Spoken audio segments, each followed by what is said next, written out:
It is fine. Okay, so students, I'm sharing it again. So biology has come from two Greek words, bios and logos. So bios is basically, in Greek, bios means life. In Greek, bios means life and logos means study. So basically, if we see, biology is basically the study of life. So life belongs to whom? Life belongs to living organisms. Life belongs to living organisms. And the living organisms have been divided into five kingdoms. Living organisms have been divided into five kingdoms. So there are five kingdoms in which the living organisms have been divided. So you can see these kingdoms, as you all know, these are kingdom Monera. Then there is one called as kingdom Protista.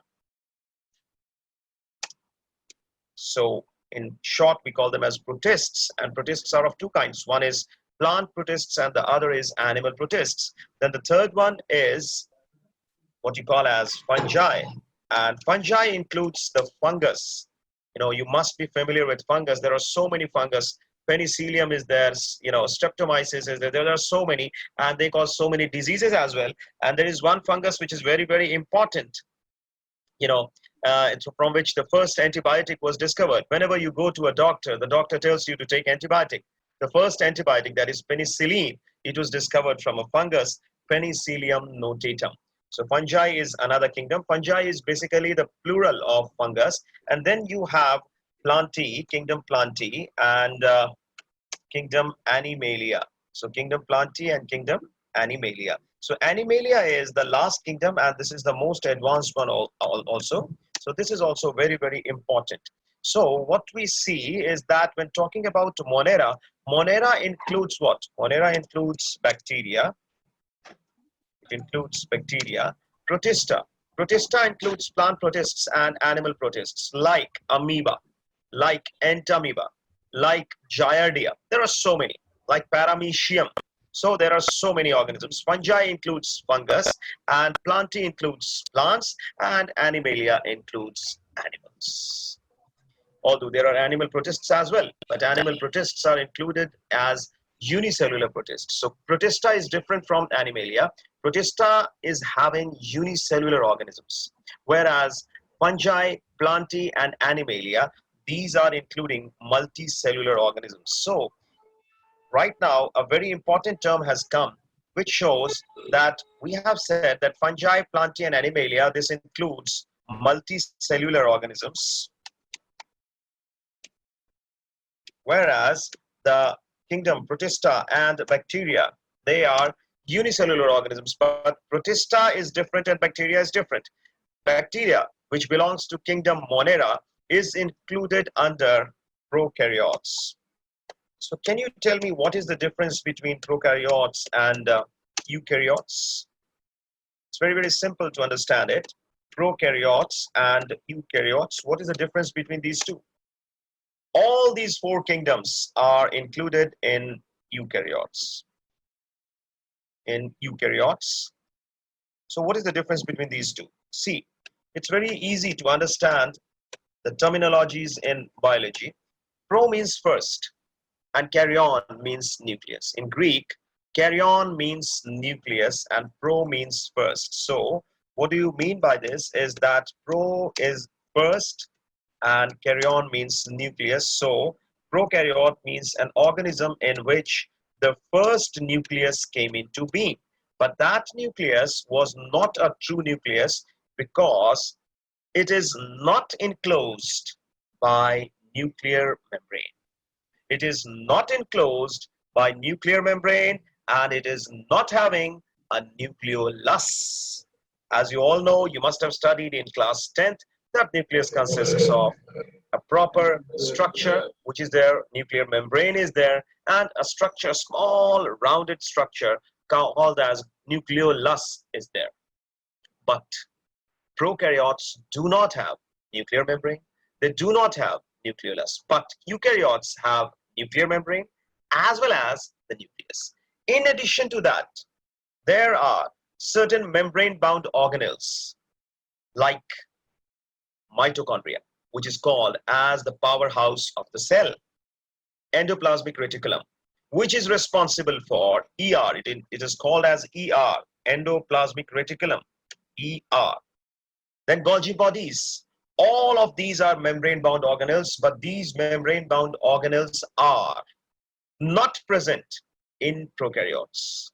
They are only present in eukaryotes. They are not present in prokaryotes. They are only present in eukaryotes. So this turns out to be very, very important. That, see, the best thing about this is that, pro means first and karyon means nucleus. So it means that monerans, or the bacteria, they are the most primitive organisms which were not having true nucleus. Their nucleus did not consist of nuclear membrane. Their nucleus did not consist of nucleolus, and they do not have membrane-bound organelles. That's why kingdom Monera is completely different from all these four kingdoms, which are called as Protista, fungi, plantae, and animalia. And talking about eukaryotes, you can divide the organisms into two types. Kingdom Protista includes unicellular organisms. So what are unicellular organisms? Unicellular organisms are those organisms which are made up of only one cell. Unicellular organisms are those organisms which are made up of only one cell, whereas multicellular organisms are made up of many cells. Multicellular organisms are made up of many cells. Multi means many, cellular means cell. So here you can understand this. Multicellular means what? They are made up of many cells, whereas uni means just one and cellular means cells. So it means that it is made up of only one cell. So which one is more advanced? Multicellular is more advanced. We are multicellular. Fungi is multicellular. Plantae, they are also multicellular. So multicellular is more advanced. Why it is more advanced? See, in unicellular organisms, there is a problem. The problem is that if the body is made up of one cell, in that case, if that particular cell is damaged, it means the whole organism is damaged. Whereas in case of multicellular organisms, if one particular cell is damaged or a particular cell type is damaged, then also the organism is able to survive. Why? Because there is a term called as, you must write it. This is very, very important. I hope you all have your notebooks with you. So just write it. This is very, very important. This is called as division of labor. Division of labor. So this division of labor is present in multicellular organisms, but it is not present in unicellular organisms. Why it is so important? Because the cells of the kidney, they perform a different function. The cells of the lungs, they perform respiratory function. The cells of the kidney, they perform excretory function. Their job is to form tissues. Tissues form organs. Organ form different organs. They form organ systems. So I hope you know the hierarchy. The hierarchy is that similar cells performing similar functions, they combine to form tissues. Similar tissues combining similar tissues which are forming similar functions, they combine to form organs. So here I will write it for you. Similar cells which are performing similar functions, they form tissues. Tissues give rise to organs. And organs give rise to, I hope you get this. So tissues give rise to what? Organs. And organs give rise to organ systems. So this is how the hierarchy is there. And organ systems, for example, we have respiratory system, circulatory system, excretory system, digestive system, movement, that is muscular system, skeletal system. We can do movement as well as locomotion. We have nervous coordination system. We have endocrine coordination system to control all these systems. We have these two systems. So all these systems make what? One organism like us.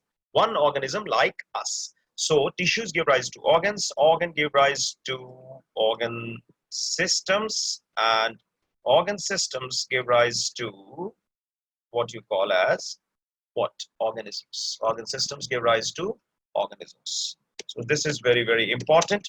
But this kind of hierarchy is possible only in multicellular organisms. So the cells of the kidney, they perform excretory functions. The cells of the lungs, they perform respiratory functions, the cells of the small intestine, large intestine, or stomach, they perform digestive functions. Similarly, the cells of what you call as the gonads, that is testis in males and ovaries in females, that performs reproductive functions.